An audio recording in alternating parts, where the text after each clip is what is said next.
Welcome, dear listeners, to a journey through time and the human heart. Today I bring you a story that transcends borders, not only geographical ones, but those invisible ones we build between ourselves. A narrative of love that bloomed in arid soil, of hope that sprouted among thorns, of two souls who found in each other the lost half of their own shadows. Imagine for a moment, what if true love knew no skin color, respected no languages, bowed before no traditions? What if two people, coming from completely opposite worlds, discovered that their hearts spoke the same ancestral language? The story I'm about to tell happened in times of war, when hatred seemed to be the only language men knew. But in the midst of chaos, two souls met and proved that there exists something more powerful than any conflict, the human capacity to love beyond all differences. Before we begin this journey together, I'd like to know, where are you joining us from? What land embraces you at this moment? Leave it in the comments. I love getting to know each of you who embarks with me on these literary adventures. And if this story touches your hearts as it touched mine, don't forget to leave your like and subscribe to the channel. Each gesture of affection from you motivates me to continue bringing these pearls forgotten by time. Now, close your eyes, breathe deeply, and let me take you to a small hacienda in New Mexico. New Mexico, United States. Winter, 1863. The wind carried stories in that land, where the horizon stretched infinite, painted in the golden tones of evening's end. It was a time when America bled from its own wounds, divided between North and South, while ancestral peoples fought to preserve their existence amid the whirlwind of the Civil War. The aroma of wild jasmine still perfumed the air when the first sparks began to dance against the violet sky of dusk. Elena Herrera adjusted the embroidered shawl over her delicate shoulders, her honey-colored eyes reflecting the golden light that was bidding farewell to the day. At 19 years old, she carried in her gestures a dignity that seemed to have been woven with the most precious threads of ancient silk. The Herrera hacienda breathed in silence, its adobe walls witnessing decades of whispered stories. It was December, and the desert's cold embraced the land with invisible fingers, while Elena rocked the three small miracles who had arrived in the world just 2 weeks before.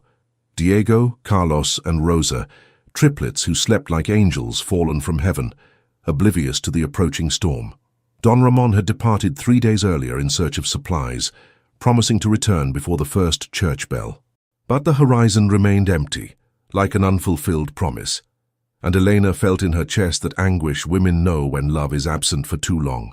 It was when the smell of smoke began to mix with the perfume of jasmine that Elena understood. Destiny had arrived mounted on furious horses. The Confederate soldiers emerged like shadows against the orange light of the sunset, their dark uniforms contrasting with the golden landscape. Elena didn't need to hear their harsh voices to understand the intentions engraved in their gazes. They were men who had lost so much in the war that they forgot how to carry anything besides bitterness. "Ma'am," the leader's voice cut through the air like a cold blade, "this land now belongs to the Confederate cause. You have 5 minutes to gather what you can carry." Elena hugged the babies against her chest, feeling their small hearts beating like frightened birds. There were no pleas that could soften those hearts hardened by war, no tears that could quench the thirst for conquest she saw in their eyes. The flames began to lick the walls like hungry tongues, and Elena ran. She ran with her 3 children in her arms, her bare feet touching the cold earth while behind her, the only life she had known transformed into ashes and memories. The night swallowed her like a black embrace, and Elena walked. She walked guided only by the stars and by the ancestral force that inhabits every mother's heart when her children need protection. What secrets would that frozen immensity hold for a young mother lost between two worlds? 3 sons had risen and died since Elena began her journey through the desert. Her cracked lips could no longer form words, and the babies cried with a weakness that broke her heart like shattered glass. Snow had begun to fall in the early morning of the 3rd day, covering the world with a white mantle that seemed to want to bury her last vestiges of hope. It was when her strength was completely exhausted that Elena saw the figure emerge among the dancing flakes. A tall man, with skin bronzed by the sun and hair black as night, mounted on a horse that moved with the grace of a wind spirit. His dark eyes met hers, and for an eternal moment the world stopped spinning. Victorio, known among his people as Goyakla, one who yawns but feared by enemies as Red Sun, had gone out to hunt when he spotted the honey-eyed woman fallen in the snow. At 28 years old, he was a leader who carried on his shoulders the weight of protecting his people in impossible times. He had learned to distrust all pale faces, but something about this woman stopped him. Perhaps it was the way she protected the little ones, even at death's threshold. Perhaps it was the dignity she maintained, even with bleeding feet and lips cracked by cold. Or perhaps it was simply the recognition of one wounded soul by another wounded soul. Victorio descended from his horse with movements fluid as flowing water. His eyes studied Elena for a moment that seemed to last eternities before crouching down and checking the babies. Diego cried weakly. Carlos had fallen completely silent, and little Rosa breathed like a wounded bird. Without a word, Victorio wrapped Elena and the children in his buffalo hide blanket. The warmth of his body radiated like sacred fire, and Elena felt life slowly returning to her frozen veins. "Why?" was the only word Elena managed to whisper in Spanish, her eyes questioning why an Apache would save a Hispanic woman. Victorio didn't respond immediately. Instead, his fingers gently touched Carlos's face, who had stopped breathing. With precise movements and ancestral knowledge, he massaged the tiny chest until a weak cry emerged from the baby's blue lips. "Because," he finally answered in halting Spanish, "sometimes the Great Spirit speaks through compassion." The Apache camp appeared among the trees like a vision from another world. Skin lodges spread in a perfect circle, fires crackled, sending white smoke to the sky, and curious faces turned to observe the strange procession arriving. Elena felt the weight of gazes upon her. Apache men and women studied her with expressions ranging from distrust to curiosity. Some women whispered among themselves, and Elena didn't need to understand the language to comprehend that her presence there was as welcome as a hailstorm. But Victorio remained firm beside her, and his presence was like an invisible shield protecting her from the sharp blades of those judging gazes. What destiny would await a Hispanic woman in the heart of an Apache camp? And how could two such different worlds find a meeting point in the middle of the desert? Lozan was a living legend among the Apaches. At 45 years old, her hands carried the power to heal wounds others considered impossible, and her eyes had seen more battles than many warriors. She was Victorio's sister through spiritual bonds, not blood, and when he brought Elena and the babies to her tent, she showed no surprise. "The honey-eyed woman," murmured Lozan, while examining Elena, her expert hands touching the dried skin and cracked lips. "I dreamed of her 3 nights ago." Elena didn't understand the Apache words, but felt in Lozan's voice a melody her heart recognized. It was the universal voice of women who care, who protect, who heal. The old healer prepared ointments with desert plants, teas with sacred roots, and wrapped the small bodies of the babies in soft, warm hides. Diego, the strongest of the 3, soon returned to nursing vigorously. Rosa, delicate as a field flower, accepted the warm milk Lozan offered. But Carlos remained fragile as a breath of wind, his small fists closed, fighting against something Elena couldn't understand.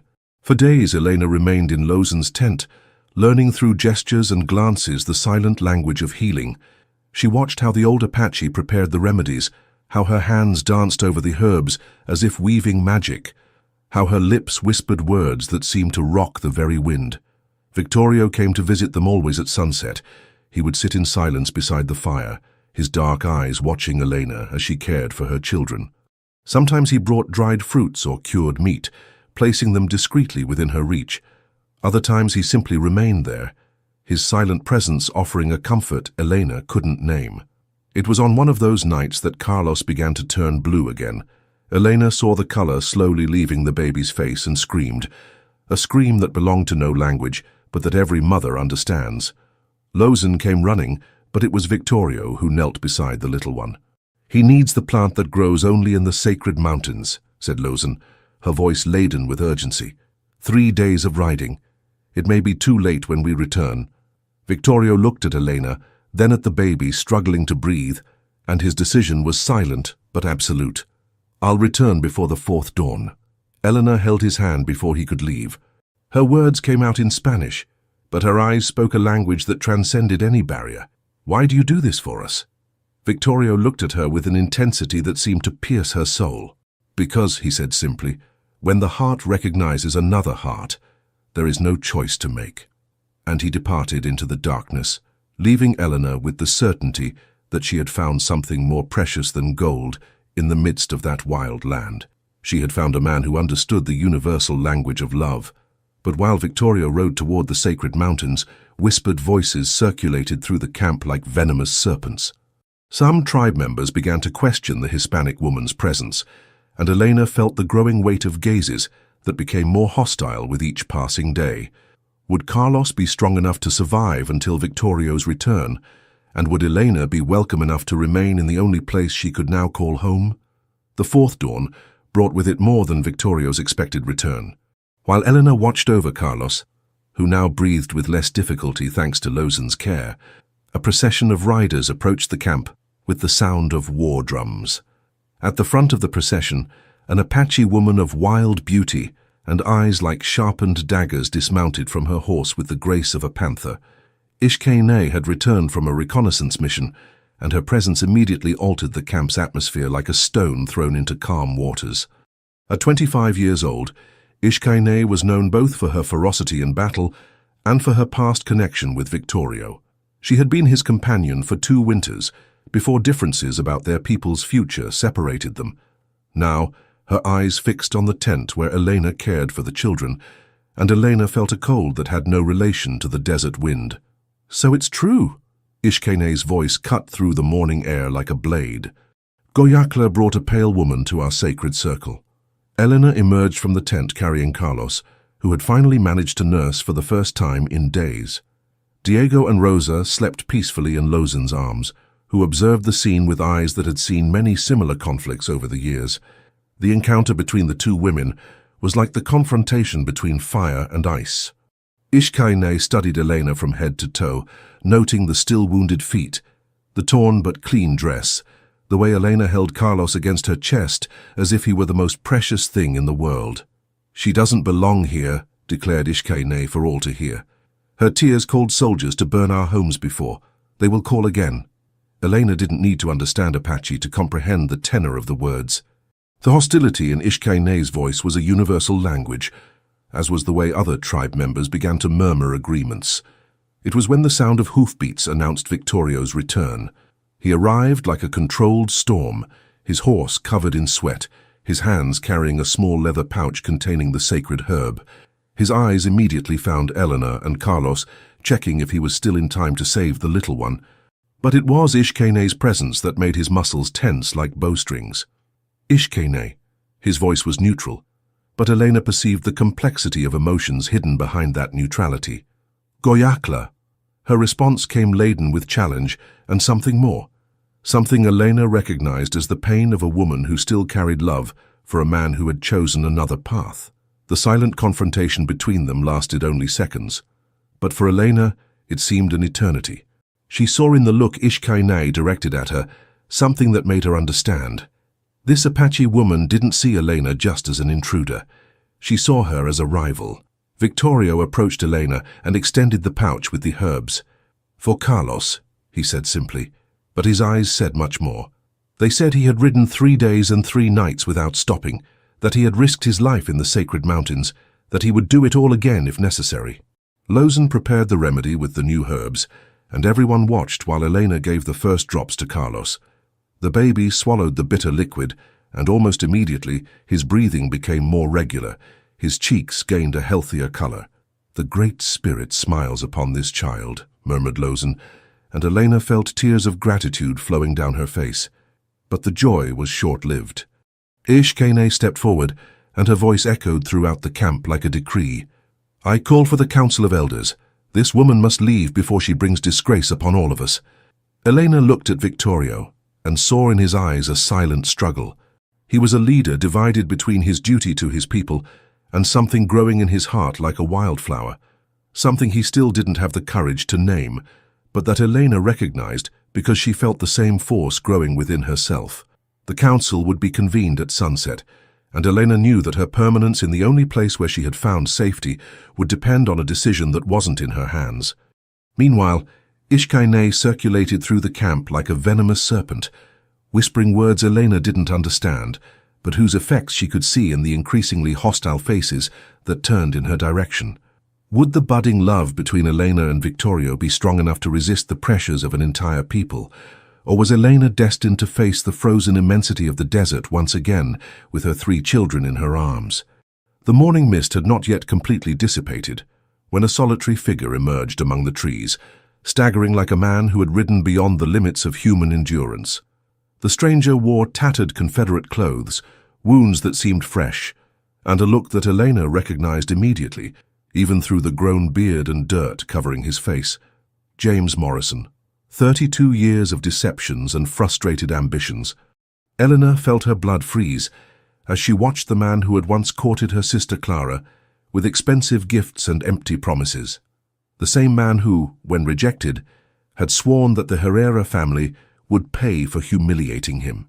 Now, there he was, disguised as a deserter, with a false name on his lips and poison in his heart. "My name is William Galindo," he announced to the Apaches who surrounded him, his words coming out in deliberately imperfect Spanish. "Deserter from the Confederate Army. I seek only refuge until the patrols stop looking for me." Victorio studied the newcomer with eyes that had learned to distrust every shadow. There was something about the stranger that awakened all his warrior instincts, but Apache hospitality laws were sacred.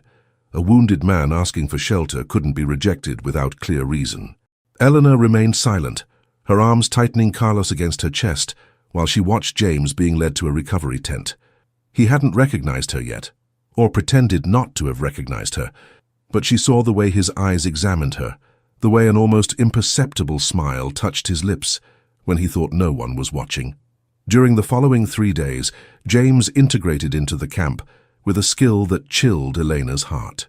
He helped with simple tasks, showed gratitude for the hospitality received, and told war stories that kept the men interested during the long nights around the fire. But Elena saw him. She saw him observing the camp's movements, counting warriors, mentally mapping every entrance and exit. She saw him asking apparently innocent questions about patrol routes and supply reserves, and she saw above all the way he studied her when he thought she wasn't looking. On the 3rd night, he finally approached her. "Elena Herrera," he whispered her name like a poisonous caress while she prepared the children's milk away from the main fire. "Or should I call you widow?" Elena didn't turn around, but her fingers trembled slightly. "I don't know who you're talking about." "Of course you do." James positioned himself where she was forced to face him. "The sister of the woman who destroyed my life. The woman who now hides among savages, playing mother to 3 bastards." The slap Elena delivered was so quick that James barely had time to retreat. His eyes blazed with dangerous fury, but then a cold smile spread across his face. "Fiery temper, like all the Herrera family. But now you're in my power, dear. I'll wait for the right moment to reveal who you really are. I imagine your new friends won't be very happy to discover they're harboring the wife of a Confederate collaborator. My husband never collaborated with—" "Didn't he?" James laughed softly. "Didn't Don Ramon Herrera provide horses to the Confederate Army last autumn? Didn't he sell information about Union troop movements? Oh dear Elena, you're all marked as traitors. And when I deliver you to the proper authorities—" Elena felt the world spinning around her. Don Ramon collaborating with the Confederates.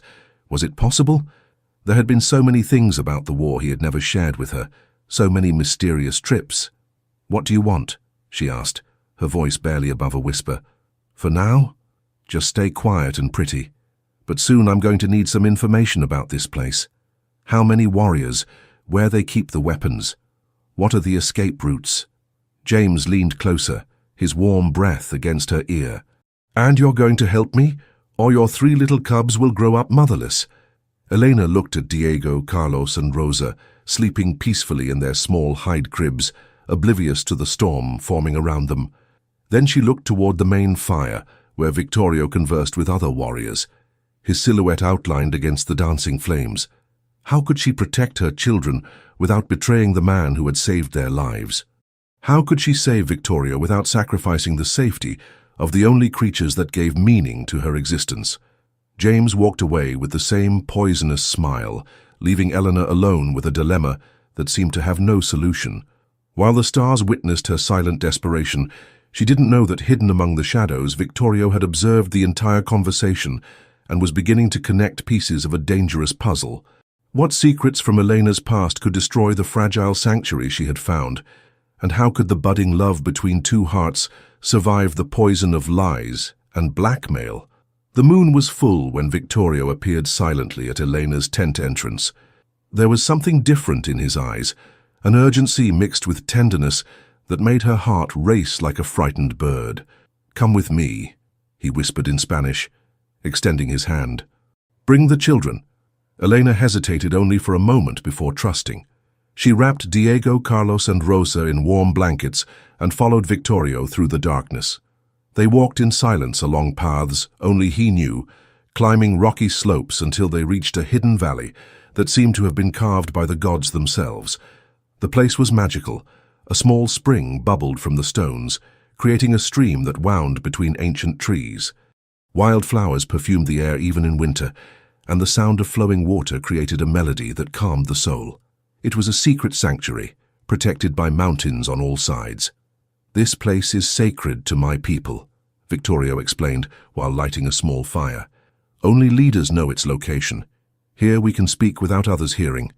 Elena settled the children near the fire, feeling a peace she hadn't experienced in weeks.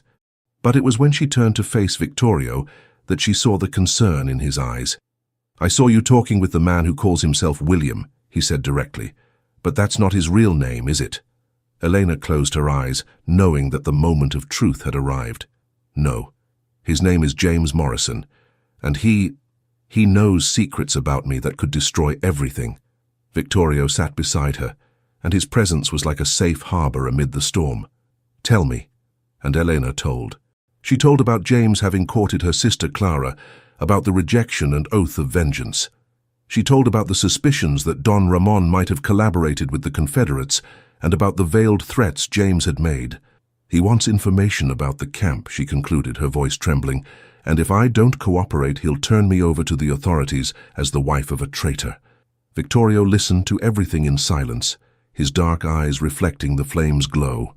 When Elena finished, he remained quiet for a long time, as if processing not just her words but also the emotions they carried. "There's something I need to tell you too," he said finally. "My real name isn't Victorio. Among my people, I'm known as Goyakla, one who yawns. The name Victorio was given by the Mexicans after—" He hesitated, as if the next words were heavy stones he needed to carry. "After what?" Elena asked softly. "After I lost my family." The words came out like a whisper laden with ancient pain. "My wife Chihashkish and our little daughter. They didn't die. They were taken by Mexican soldiers during an attack on our camp. I never saw them again. Never knew if they're alive or dead." Elena felt tears welling in her eyes. Now she understood the pain she sometimes saw in Goyakla's gaze, the way he watched her children, with a mixture of tenderness and melancholy. "That's why you saved us," she whispered. "That's why, and something more." Goyakla turned to face her, and Elena saw in his eyes something that made her heart stop beating for a moment. "Because when I saw you in the snow, caring for your children even at death's threshold, I saw a strength I recognized, the same strength Chihashkish would have shown." Their hands met between them like two creatures finally finding their mate. Elena's fingers were delicate and white. Goyakla's were strong and darkened by the sun, but when they touched, it was as if two halves of a long-divided soul finally reunited. "Elena," he whispered her name like a prayer. "Goyakla," she responded, and by pronouncing his true name, she felt as if she were proclaiming something sacred. The kiss that followed was soft as the stream's murmur, deep as the valley that protected them. It was a kiss that sealed not just the meeting of two hearts, but the birth of something new, a love that transcended all differences between their worlds. When they separated, Goyakla gently touched Elena's face. "James Morrison cannot destroy what we have. I won't allow it. But he knows secrets that— and I know his." Goyakla's eyes gleamed with dangerous determination. No real deserter would arrive here only superficially wounded. No real deserter would know so much about Confederate military movements. "He's not a fugitive, Elena. He's a spy." Elena felt her blood freeze. "A spy? And now that I know who he really is, I'll ensure his threats become harmless." The next morning, when they returned to the camp, Eleanor carried in her heart the certainty that she had found not just a protector, but a soulmate. But she also carried the awareness that James Morrison was more dangerous than she had imagined, and that the battle for the right to love and be loved was just beginning. What dark plans had James hatched during their absence, and how could Goyakla protect Elena and the children without exposing his own people to danger? Dawn brought with it a discovery that made Elena's blood freeze in her veins. While organizing the children's belongings, she found a small notebook hidden among her own things, a notebook that definitely wasn't hers. With trembling hands, she opened the pages and found James Morrison's small, calculating handwriting. Detailed maps of the camp, warrior counts, notes about patrol routes, guard change schedules, everything meticulously documented during the few days he had spent among the Apaches. But what terrified her most were the last annotations. The Herrera woman can be used as an informant through blackmail, children as guarantee of cooperation, Confederate attack planning for next new moon. Eleanor understood with crystalline horror that James wasn't just collecting information, he was planning an attack that would completely destroy the camp, and she had been designated as his involuntary source of intelligence. Running with the notebook in hand, Eleanor sought Goyakla and found him talking with other Apache leaders near the stream. The expression of alarm on her face was enough for him to immediately step away from the others and come to meet her. What happened? Elena handed him the notebook, watching as Goyakla's eyes became increasingly somber as he read. His jaw contracted like tensed steel, and Elena could see the warrior emerging behind the gentle man she had learned to know. "Where did you find this?" "Among my things. He must have put it there to incriminate me, to have another form of blackmail." Goyakla closed the notebook with a sharp movement. "Chino," he called to his right-hand man, a veteran warrior whose grey hair testified to decades of battles. "Gather 3 trusted men, discreetly." While Chino moved away to carry out the orders, Goyakla turned to Elena. "Where is James now?" "I don't know. I haven't seen him since last night." That's when they heard the screams. Coming from the direction of caves near the camp, alarm voices echoed through the valley. Elena and Goyakla ran toward the sound, followed by warriors who appeared like armed shadows from all corners of the camp. What they found at the cave entrance made Elena's heart almost stop beating. James Morrison was there, but not as the humble deserter he had played in recent days. Now he wielded a pistol and held hostage a young Apache woman who had ventured alone to gather medicinal herbs. "Stay back," James shouted, his true nature finally revealed. "The girl lives if you let me leave with the information I came to seek." Goyakla advanced slowly, his hands empty but his muscles tense as bowstrings. "Release the girl. You can leave in peace." "In peace?" James laughed bitterly. "After I discovered that the widow Herrera found protection among you? After she became so close to the great Apache leader?" His eyes fixed on Eleanor with poisonous malice. "Oh yes, I saw you last night. I saw the way you looked at each other, how you touched. What a touching interracial romance."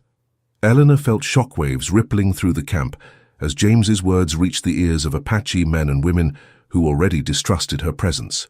"Do you want to know who she really is?" James continued, his voice rising in theatrical tone.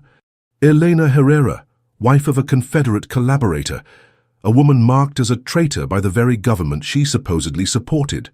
The silence that followed was more deafening than any scream.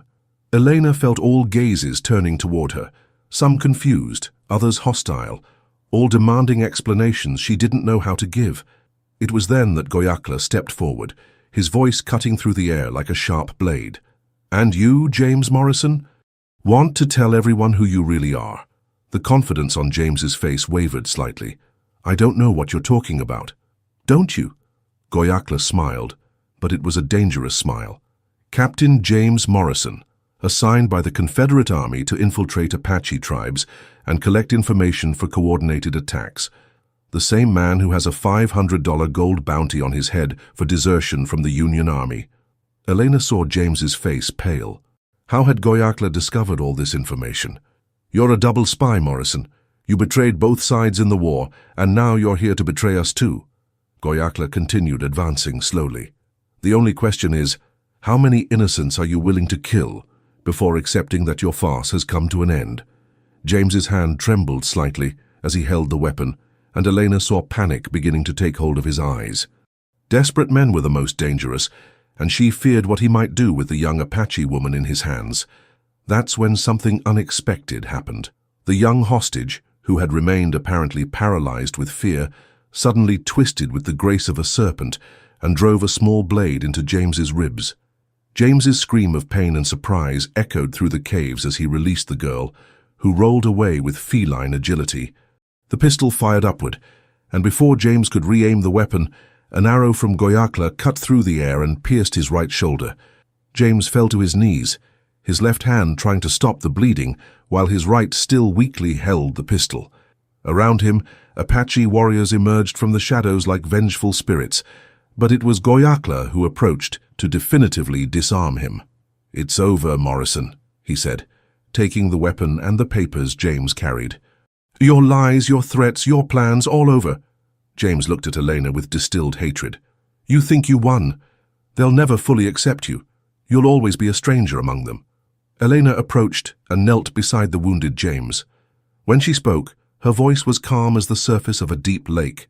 "Maybe, but I prefer being a stranger in a place where I'm respected than familiar in a world where I'd be hated." That night, while James was kept under strict guard until he could be turned over to appropriate authorities, Elena felt she had crossed an invisible line. The threats that loomed over her had been neutralized, but she knew that James's words had planted seeds of doubt in many Apaches' minds. More importantly, she had publicly declared her choice. She had chosen Goyakla's world over the world that had rejected her. Now it remained to see if that world would choose her back. What consequences would this battle bring for Elena's future in the camp, and how could the love between her and Goyakla flourish amid the seeds of distrust James had planted? The sound of hoofbeats echoing in the valley reached the camp before dawn, like a dark omen that made all Apache hearts accelerate with a rhythm of war. Chino, who had departed on a reconnaissance mission 2 days earlier, returned with news that would make all the life they knew transform into memory. "Texan soldiers," he announced, while dismounting his sweating horse. 3 companies, maybe more, following the trail left by the spy. Elena felt the world spin around her. Despite James Morrison now being tied and under guard, the reports he had sent before his capture had reached their destination. The Confederate Army knew exactly where to find the Apache camp. Goyakla didn't hesitate. "How many hours do we have?" "Maybe until noon if they maintain the same pace." In a matter of minutes, the entire camp transformed into a silent ballet of evacuation. Men and women moved with the efficiency of those who had learned that survival depended on speed. Tents were dismantled in seconds, essential belongings packed with brutal economy. Horses saddled before Elena could fully process what was happening. Lozin appeared beside her, carrying a leather backpack and extending another to Elena. "For the children," she said simply. "Take only what's absolutely necessary." Elena looked around the tent that had become her home in recent weeks. The small cribs where Diego, Carlos and Rosa slept, the blankets Lozin had woven especially for them, the ointments and remedies that had cost so much care to prepare. How to choose between memories when each object carried a story of survival and love. "Elena," Goyakla's voice brought her back to urgent reality. "We need to leave. Now." She nodded and began packing with hands that trembled only slightly. Diego whimpered when removed from his soft crib, but calmed when Elena wrapped him in the warm blanket. Carlos, always the most fragile, seemed to sense the tension in the air and clung to his mother's neck with small, determined fists. Rosa, as always, watched everything with the large, curious eyes of one who seemed to understand more than she should. The procession that left the valley seemed from a melancholic dream. Apache men, women and children moved like shadows among the trees, their steps silent as wind whispers. Elena rode a gentle horse beside Lozin, the 3 children distributed between them with loving care. Goyakla led the column, but Elena could see the tension in his shoulders, the way his eyes constantly swept the horizon behind them. He was leading his people away from the only home they had known in the region, and Elena knew that part of the responsibility for this situation weighed upon her. Ishkay rode near the rear guard, and although she hadn't directly hostile words to Elena since the evacuation began, Elena could feel the weight of her accusing gazes. For Ishkay, Elena's presence had brought exactly the type of problem she had predicted. They rode for hours through landscapes that changed from green valleys to rocky slopes, then to narrow canyons, where the echo of hooves created ghostly music. The sun rose and began its descent before Goyakla finally signaled a stop at an elevated plateau protected by natural rock formations. "Here we can rest," he announced. "The children need food, and the horses need water." Elena dismounted carefully, her legs trembling slightly from the tension of the long ride. While she fed the triplets, she observed the Apaches establishing a temporary camp with the same silent efficiency they had used to evacuate the previous one. But there was something different now, a tension that went beyond concern about pursuing soldiers. Elena could see in the whispered conversations, in the furtive glances directed at her, that her presence was being questioned more openly. It was when Ishkay finally approached. "Honey-eyed woman," she said, using the name Lozen had given Elena, but pronouncing it with a coldness that transformed affection into accusation. "Do you see what your presence brought to our people?" Elena continued nursing Carlos, but her eyes met Ishkay's with dignified tranquility. "I see that my presence brought the discovery of a dangerous spy. I see that it brought information that saved many lives, and it brought soldiers that forced us to abandon our homes." "The soldiers would have come anyway," Elena responded softly. "James Morrison wasn't here because of me. He was here because this is a time of war, and all tribes are being hunted." Ishkay leaned closer, her voice low but charged with intensity. "You may have convinced Goyakla with your sweet words and needy children, but I see through you. I see a woman who will bring only trouble to our people." Elena looked at the Apache woman, proud warrior, fierce protector of her people, woman who still loved a man who had chosen another path, and instead of anger, Elena felt something unexpected, understanding. "You love him," she said simply. The statement caught Ishkay completely off guard. For a moment, her mask of hostility wavered, revealing a vulnerability Elena recognized in her own heart. "That doesn't matter now," Ishkay finally responded, but her voice had lost some of its hardness. "It does," Elena insisted gently, "because when we truly love someone, we want their happiness above our own. And if you really love Goyakla, then you should see that he found something in me that brings him peace." Ishkay remained silent for a long moment, her eyes studying Elena, as if seeing her for the first time. When she finally spoke, her voice was barely a whisper. "And if you bring him only pain? Then I'll leave," Elena responded without hesitation. "But until that happens, I'll fight for him the same way you would."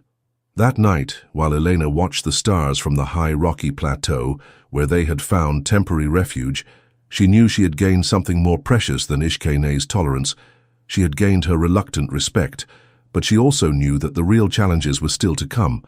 Always being on the move, always looking over her shoulder, always questioning whether the next hill would bring soldiers or salvation. And at the center of everything, 3 small children who needed stability in a world that had become nomadic. How could love grow and flourish amid constant uncertainty, and what impossible decisions still awaited Elena and Goyakla on the foggy horizon of their future? The messenger arrived like a crow bearing storms. He was a young Apache who had ridden non-stop for 2 days, his eyes laden with news that would make Elena's world crumble once more. Goyakla received the small leather pouch with a somber expression, removing from it 3 letters sealed with red wax, the official seal of the Confederate government.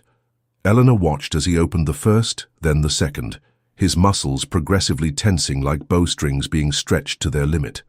When he finished reading, his eyes found Elena's across the camp, and she saw in them something that made her heart contract with fear.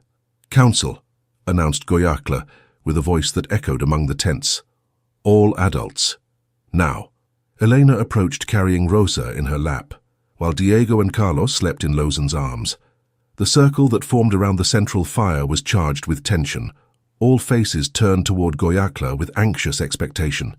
"The letters," he began, holding the documents like venomous serpents, "are from Confederate command. They demand the immediate surrender of Elena Herrera, listed as wife of a traitorous collaborator and fugitive from military justice." A murmur ran through the circle like wind among dry leaves, Elena felt all gazes turning toward her, some curious, others hostile, all evaluating.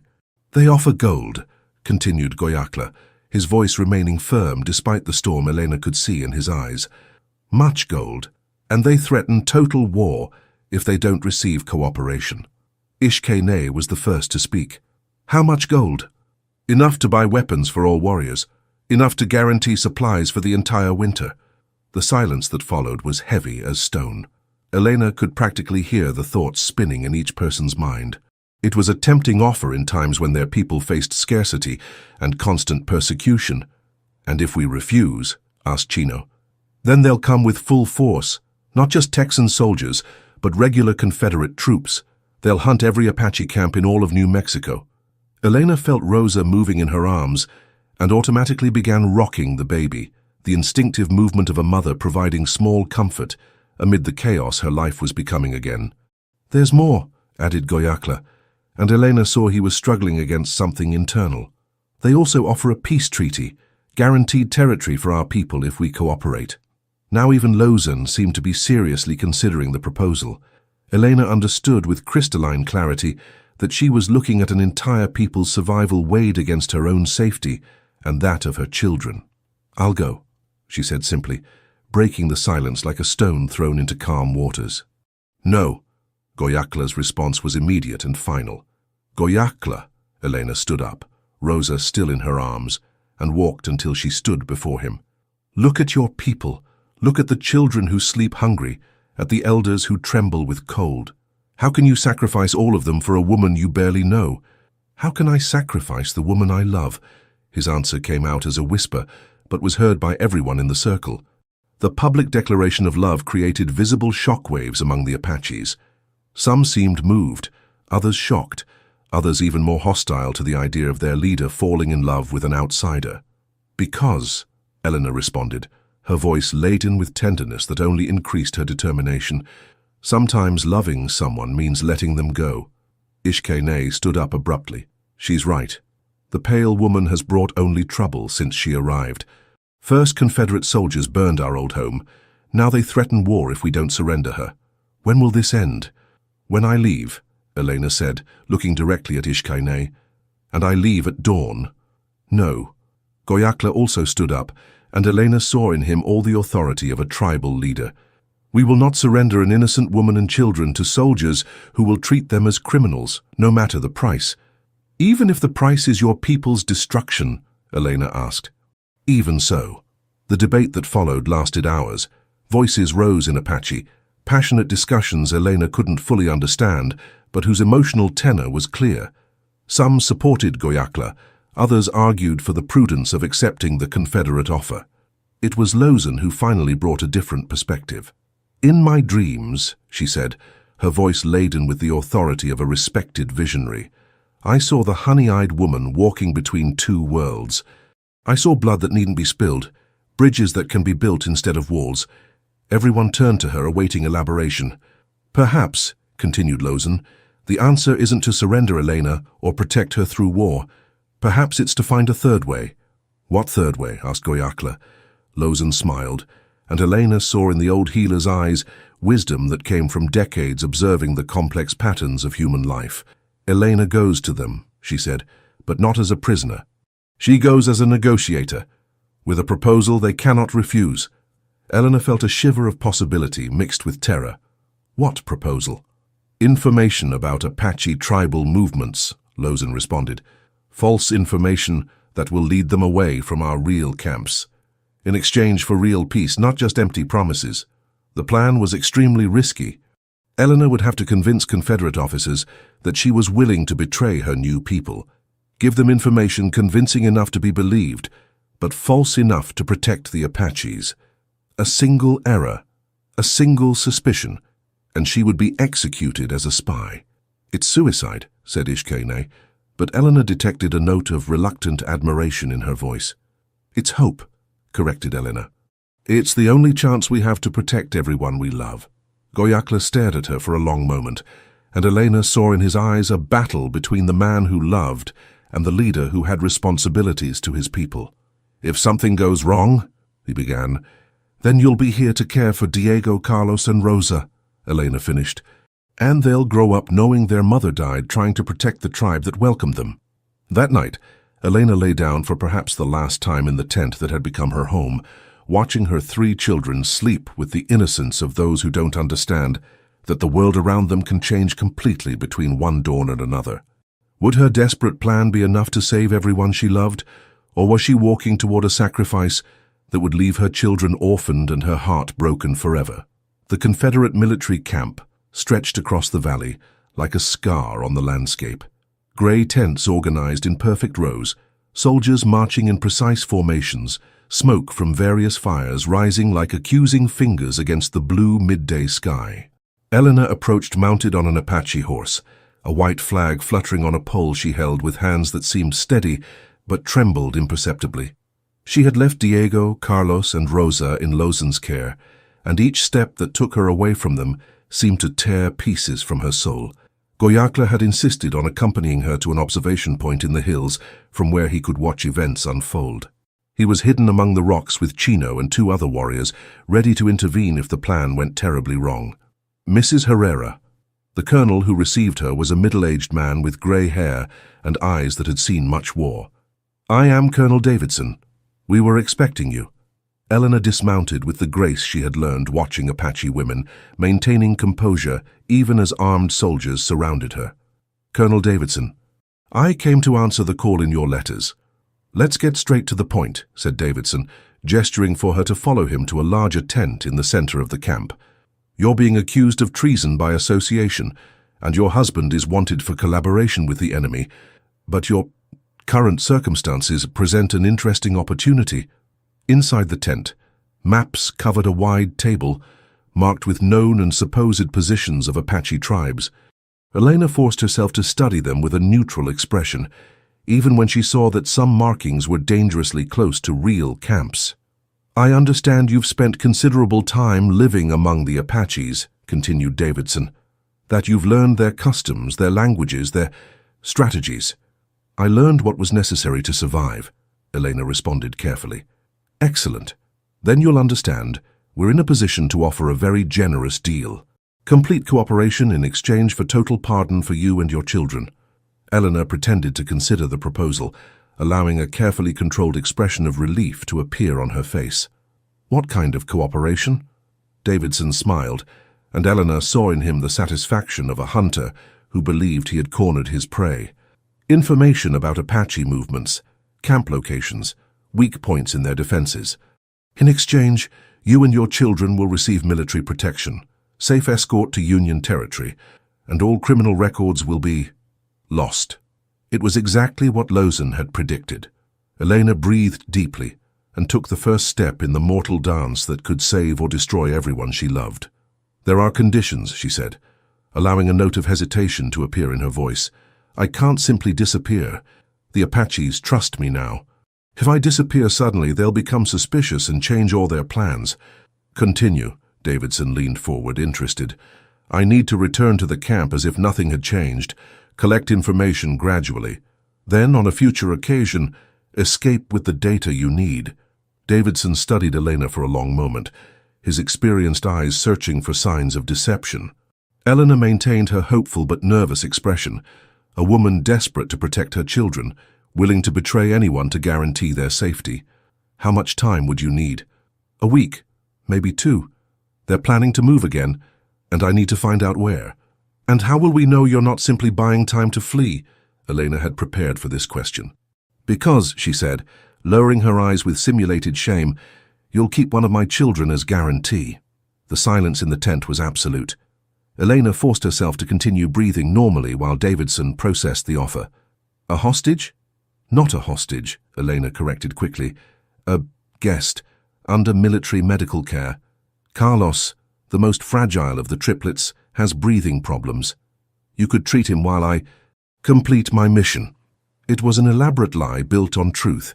Carlos really had breathing problems, although he was fine now, but Elena bet that the specificity of her offer would make it more credible. Davidson stood up and walked to the tent entrance, observing the camp's movement while considering. Elena could practically hear the gears turning in his military mind. 2 weeks, he said finally. You return here in exactly 2 weeks with detailed information about the main Apache camp location, their numbers, their defenses. In exchange, complete pardon for you and your family. And my son. We'll stay here as guarantee of your good faith. He'll be well treated, I guarantee. Eleanor nodded, struggling to maintain the relief expression on her face while internally desperately calculating how she would make this plan possible. She needed to convince Davidson she was collaborating while actually deceiving him, and she had only 2 weeks to figure out how to do this without putting Carlos in real danger. There's one last thing, added Davidson. To demonstrate your good faith immediately, I need something now, some information we can verify. Eleanor had prepared for this too. There's an abandoned camp, she said, about 3 days' ride northeast. The Apaches left it a week ago, but left behind some hidden supplies, signs they plan to return. It was true. There really was an abandoned camp in that direction, although the Apaches had no intention of returning to it. But it would send Confederate soldiers on a futile chase for days, giving time for Goyakla to move his people even farther away. Davidson made detailed notes about the location, and Elena saw satisfaction in his eyes. He believed he had recruited a valuable spy. Very well, Mrs. Herrera. You have 2 weeks. Don't disappoint me. As Elena rode back toward the hills where Goyakla awaited her, she carried in her heart a terrible weight. She had bought time for her people, but at what cost? In 2 weeks, she would have to return with convincing information or witness a war that would destroy everything she had learned to love. Would it be possible to dance with serpents for so long without being bitten? And how could she protect Carlos if the plan proved more dangerous than she had imagined? The 2 weeks that followed passed like a feverish dream. Elena returned to the Apache camp carrying the terrible weight of the agreement she had made, but also an iron determination to find a way out that would save everyone she loved. During those days, she watched Goyakla lead his people with wisdom that went beyond his years. She saw how he balanced immediate needs with strategic planning, how he listened to every voice in council but maintained final authority, how he carried the burden of leadership with silent dignity. And she saw something more. The way Diego took his first wobbling steps, how Carlos laughed when Lozan made funny faces, how Rosa watched everything around her with eyes that seemed to absorb the world's wisdom. It was on one of those nights, while watching her children play around the fire, that Elena made a decision that would change everything. Goyakla, she said, approaching him while he watched the stars. I need to tell you something. He turned to her, and Elena saw in his eyes the constant concern he had carried since she returned from the Confederate camp. What is it? Elena breathed deeply and told everything. The real plan she had proposed to Colonel Davidson, the promise to return with information, the terrible choice she would face in a few days. When she finished, Goyakla remained silent for a long time. Then, to her surprise, he smiled. You're braver than any warrior I know, he said softly, and more intelligent too. But I don't see how I can fulfill the promise without really betraying you, or without being discovered as a spy. I see, said Goyakla, and during the following hour, he outlined a plan that was both simple and brilliant. The next day, Elena began putting the plan into action. First, she sought out Ishkaine. I need your help, she said directly. Ishkaine studied her with curiosity. To do what?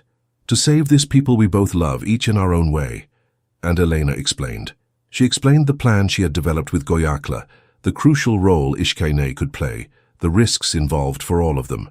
To her surprise, Ishkaine smiled, the first genuine smile she had directed at Elena. Finally, she said, you're thinking like an Apache. The following days were a whirlwind of secret preparations. Eleanor worked with Lozan to prepare convincing false maps that would direct Confederate soldiers toward empty valleys and dead-end canyons. Goyakla organized his people's move to a safer temporary location while leaving false signs suggesting movement in the opposite direction. But the most crucial element of the plan depended on something Elena had discovered about herself during her weeks living among the Apaches. She had become one of them in ways that transcended skin color or native language. On the night before her departure for the final meeting with Davidson, the camp organized a ceremony Elena would never forget. Lozan approached her carrying a soft leather dress decorated with intricate beads and embroidery. For the woman who brought light to our leader and hope to our people, she said. Elena dressed in the traditional Apache outfit as tears flowed down her face. When she emerged from the tent, she found the entire camp gathered in a circle around a sacred fire. Goyakla approached carrying a bowl of natural paint. With ceremonial movements, he painted symbols on her face, symbols that, Lozin explained, identified Elena as an accepted member of the tribe. From today forward, announced Goyakla for all to hear, this woman will be known as Beshbagoa, she who brings precious metal or valuable life. She is no longer a stranger among us. The circle of Apaches began to sing, a low, deep melody that seemed to spring from the earth itself. Elena found herself at the center of the circle, Diego, Carlos, and Rosa in her arms, surrounded by people who had become her chosen family. When the ceremony ended, Goyakla took her away from the circle. Under the witnessing stars, he kissed her with a passion that spoke of possible farewells and eternal promises. "If something goes wrong tomorrow," he began. "Nothing will go wrong," Elena interrupted him. "Because now I know who I am. I'm not Elena Herrera, the Hispanic widow lost in the desert. I'm Beshbagoa, member of the Apache tribe, mother of 3 children who will grow between 2 worlds, and woman of Goyakla. And if you need to choose..." Elena smiled, and Goyakla saw in her a strength that came from roots now extending deep into the earth they had learned to call home. "I've already chosen," she said simply. The next morning, Elena departed for her final meeting with Colonel Davidson, carrying convincing false maps and an elaborate story that would direct Confederate soldiers away from any real Apache. But more importantly, she carried the certainty that she had found her place in the world, not as a woman lost between cultures, but as a bridge between worlds, strong enough to bear the weight of lives that depended on her. Would her final performance be convincing enough to deceive experienced military men? And how could she ensure Carlos remained safe during the execution of a plan that could easily result in her own death?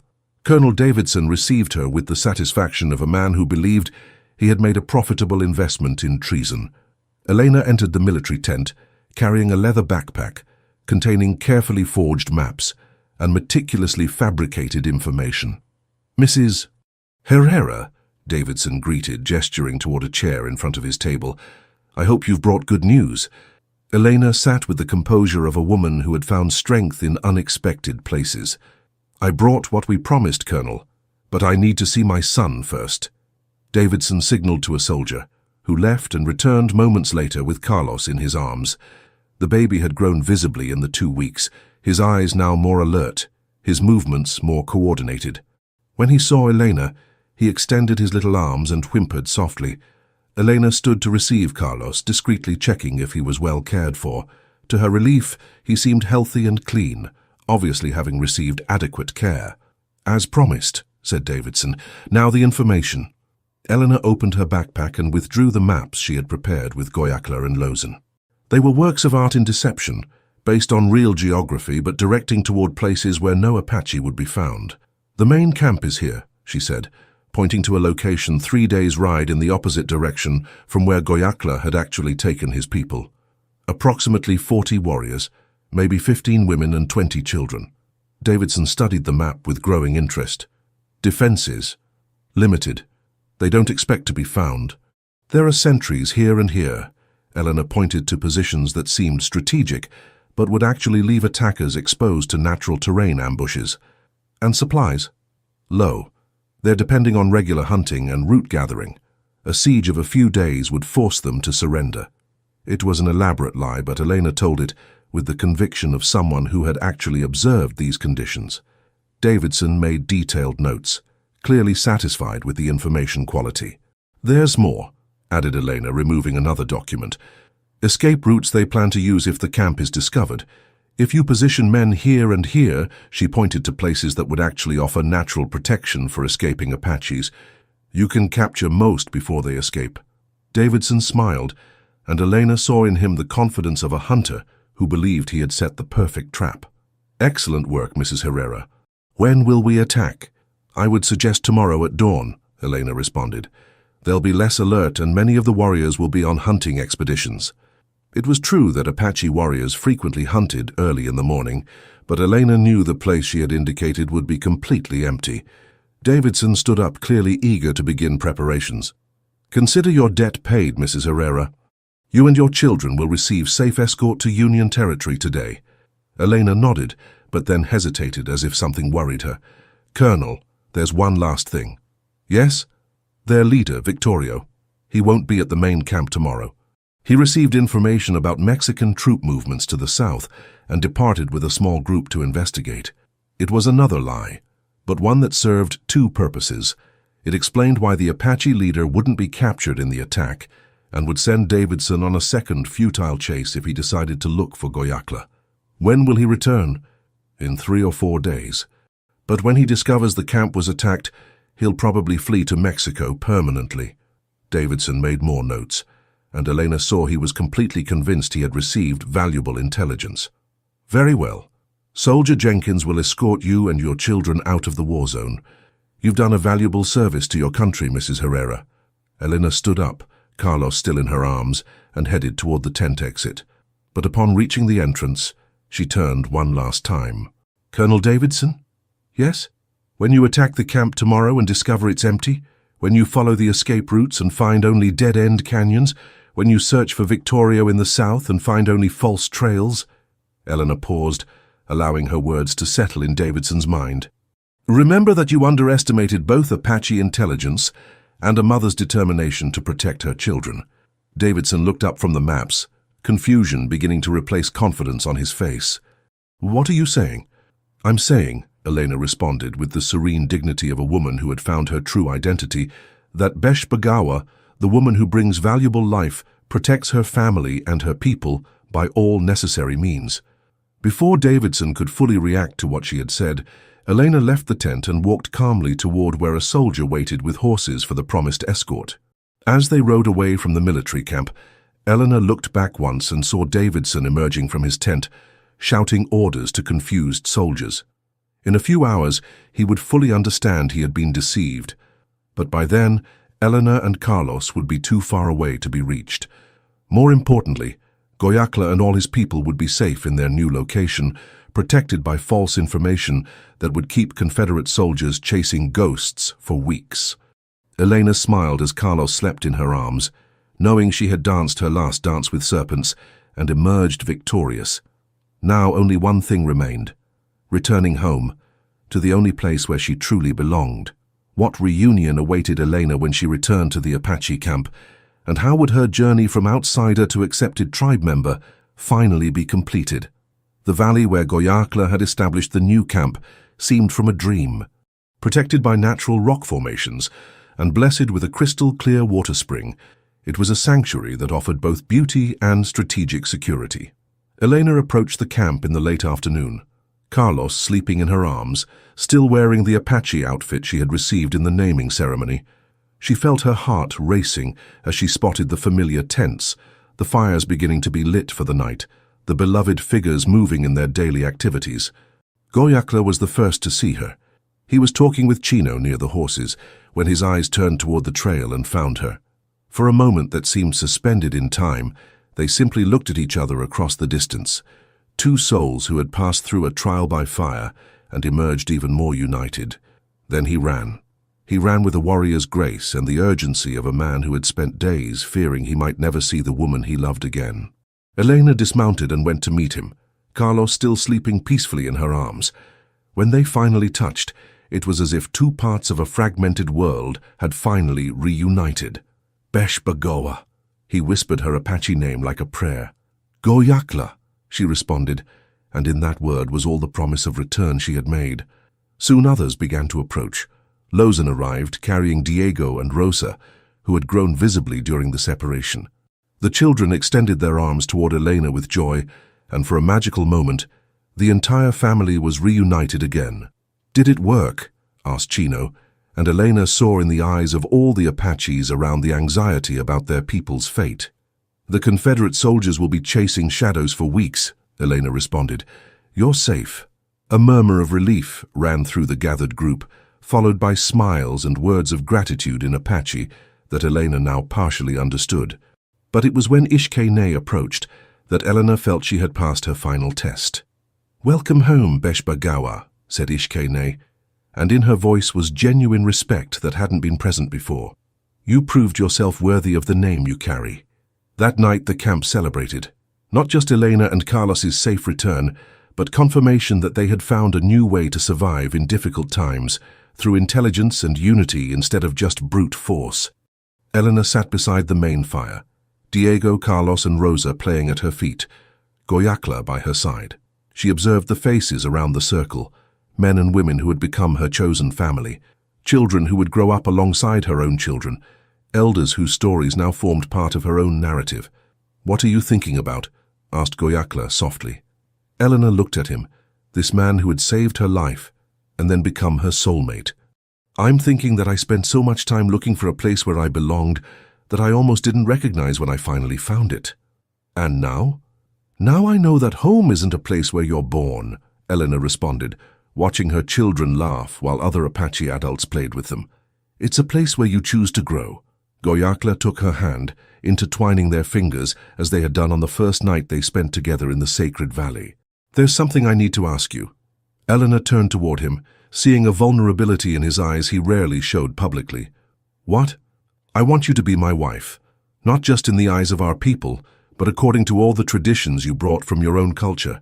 I want our children to have the legacy of two worlds united through love." Elena felt tears of joy welling in her eyes.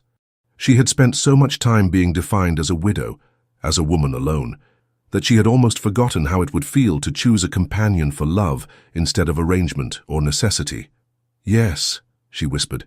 "Yes, I want to be your wife in all traditions, from all worlds." The kiss that followed was watched by the entire camp, and when they separated, they heard applause and shouts of joy echoing through the valley. Lozan approached carrying a blanket woven with patterns Elena had never seen before. "For the ceremony," she explained. "It mixes Apache symbols with designs I observed in your Hispanic clothing. A blanket that represents the union of two peoples." Elena touched the fabric with reverence, understanding she was holding something more than a wedding blanket. She was holding a symbol of how love could create bridges between seemingly incompatible worlds. That night, Elena fell asleep under New Mexico's stars, surrounded by her chosen family, knowing she had finally found not just a home, but a purpose. She was Besh Bagawa now, the woman who brought valuable life, and that life included not just her own children, but hope for a future where borders between peoples could be crossed through understanding and love. How would the ceremony that would officially unite two cultures through Elena and Goyakla's marriage unfold? And what legacy would they create for their children in a world still divided by war and prejudice? Epilogue. 30 years later. 5 years had passed since that morning when Elena fled her burning hacienda with 3 babies in her arms. Now sitting on a smooth rock that had become her favorite place to watch the sunset, she contemplated how time had transformed not just her life, but the lives of everyone around her. Diego, now 5 years old, ran through the camp with the tireless energy of a young warrior in training. He had inherited Elena's determination and Goyakla's natural agility, moving between two worlds with ease that sometimes amazed his parents. Carlos, who had been so fragile in the first months, had become a contemplative boy showing early signs of a future spiritual leader's wisdom. He spent hours with Lozan, learning about medicinal plants and ancestral stories. And Rosa, little Rosa, had become the family's natural diplomat, translating not just between languages, but between cultures. At 5 years old, she already served as a bridge between Apache children and the occasional Hispanic visitors who came to the camp. "You're thinking again," said Goyakla, approaching and sitting beside Elena on the rock. She smiled, leaning against her husband's strong shoulder. They had married 3 years earlier in a ceremony that truly united two cultures, with Apache and Hispanic traditions intertwined in a celebration that lasted 3 days and was witnessed not just by Goyakla's people, but by some of her former Hispanic neighbors who had sought refuge in the camp during other conflicts. "I was thinking about the traveler who arrived today," Elena responded. A young Anglo-Saxon woman had arrived at the camp that morning, a teacher fleeing an arranged marriage, lost in the desert as Elena had been years before. Goyakla had decided to offer her temporary shelter, and Elena had seen in her eyes the same desperation and determination she had once carried in her own heart. She reminds me of someone, added Elena with a knowing smile. A young widow with 3 babies I found in the snow? Exactly. Elena turned to face Goyakla, seeing in the lines around his eyes the marks of a man who had found peace without losing his strength. It made me realize how our story became part of something greater. Goyakla took her hand, studying the simple ring Elena wore, a silver band he had personally forged, engraved with symbols representing their individual journeys converging into a single path. Lozan says you've been dreaming again, he said. Elena nodded. In recent months she had begun having visions similar to Lozan's, dreams about the future, about how the world would change, about the role their children and their children's children would play in building bridges between cultures. I dream of a different America, she said softly, a place where children like Diego, Carlos and Rosa don't need to choose between worlds, where they can be Apache and Hispanic and American all at the same time. And do you believe we'll see that time?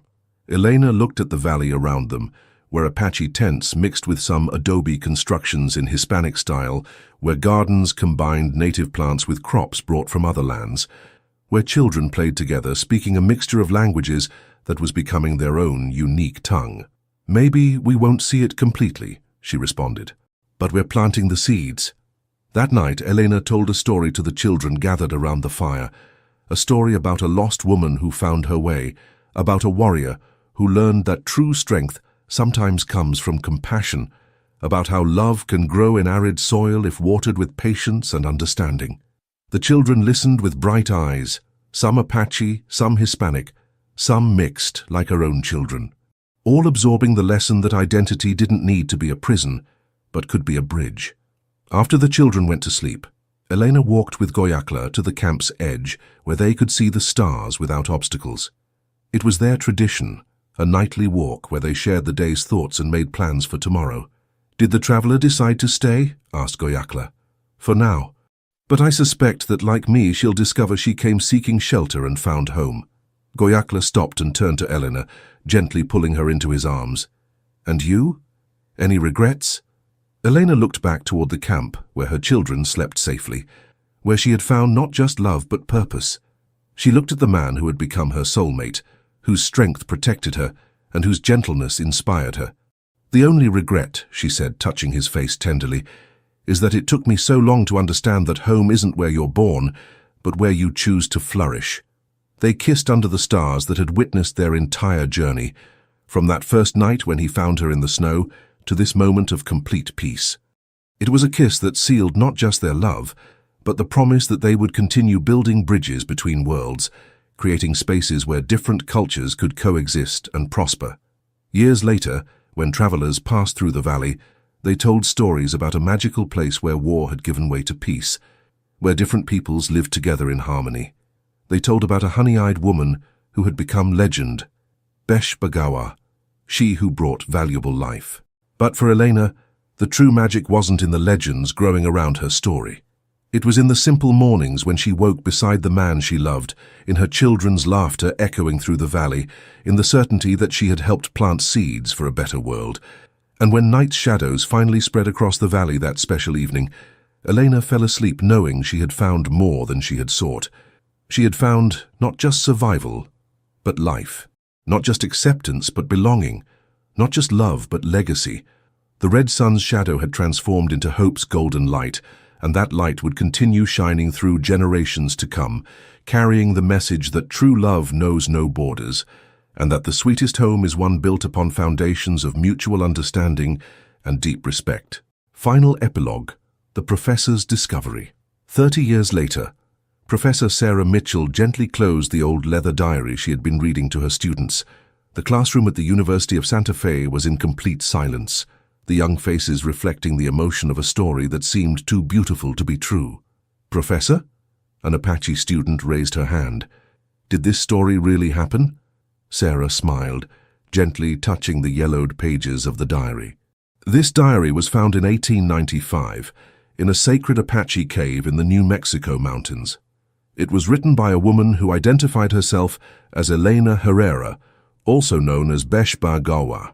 Historical records confirm the existence of both her and Victorio, the Apache leader also known as Goyakla. "But did it really happen this way?" asked another student. Sarah walked to the window overlooking the diverse campus, where students of all ethnicities walked together under the New Mexico sun. Perhaps the specific details were embellished by time and memory, but the essence of the story, love's power to transcend cultural differences, the possibility of building bridges between seemingly incompatible worlds, that truth lives among us today. A young Hispanic man raised his hand. What happened to her children? Records show that Diego became a respected mediator between native tribes and settlers. Carlos founded one of the first clinics combining traditional Apache medicine with Western medical practices. And Rosa, Sarah smiled, Rosa became one of the region's first bilingual teachers, establishing schools where children from different cultures learned together. And the valley where they lived? Asked an Anglo-Saxon student. It still exists. It's now part of the Gila Wilderness National Monument. Archaeologists have found evidence of a multicultural settlement that prospered there for decades, something quite unusual for the time. Sarah returned to her desk and gathered her books. For next class, I want you to reflect on this question. In a world that seems increasingly divided, what can we learn from Beshbagawa's story? How can we build our own bridges between cultures? As students left the classroom, chatting animatedly among themselves in English, Spanish, and some Apache words they had learned during the semester, Sarah remained a moment longer by the window. In the distance, New Mexico's mountains rose against the blue sky, keeping in their secret valleys echoes of a love story that had proven differences between peoples didn't have to be insurmountable barriers. And somewhere among those mountains, in a valley protected by ancient rock formations, the wind still whispered the story of a woman who had found home not where she was born, but where she chose to love. Beshbagawa's legacy lived in every student who left that classroom with new understanding that identity didn't have to be a prison, but could be a bridge. It lived in every heart that opened to the possibility that true love transcends all borders. And as the sun set over New Mexico, painting the sky with the same golden tones Elena had admired so many years before, the story continued writing itself in the lives of those who chose to build bridges instead of walls, who chose love over fear, who chose to see shared humanity above superficial differences. The red sun's shadow had definitively transformed into hope's golden light.